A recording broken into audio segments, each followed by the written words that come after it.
ಮುಂಜಾನೆ 3 ಗಂಟೆ ಸಮಯದಲ್ಲಿ ಕ್ಯಾಂಟರ್ ಬ್ರೇಕ್ ಫೇಲ್ ಆದ ಹಿನ್ನೆಲೆ ರಾಷ್ಟ್ರೀಯ ಹೆದ್ದಾರಿಯಲ್ಲಿ ನಿಲ್ಲಿಸಿದ್ದಾರೆ. ಬೆಂಗಳೂರು ಕಡೆಯಿಂದ ಬಂದ ಸಿಮೆಂಟ್ ಟ್ಯಾಂಕರ್ ರಸ್ತೆಯಲ್ಲಿ ನಿಲ್ಲಿಸಿರುವ ಕ್ಯಾಂಟರ್ಗೆ ಡಿಕ್ಕಿ ಹೊಡೆದ ಪರಿಣಾಮ ಟ್ಯಾಂಕರ್ ಮುಂದೆ ಜಖಮಾಗಿದೆ.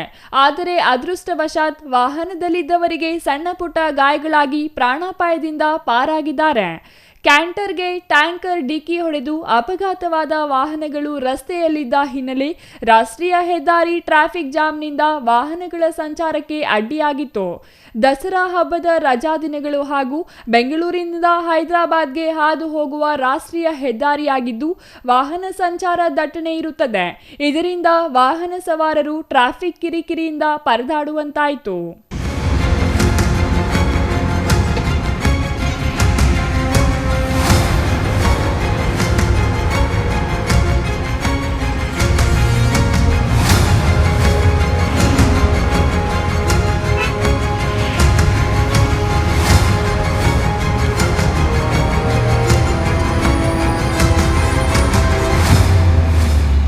Thoudanahalli Ramesh, CTV news, Chikkaballapur.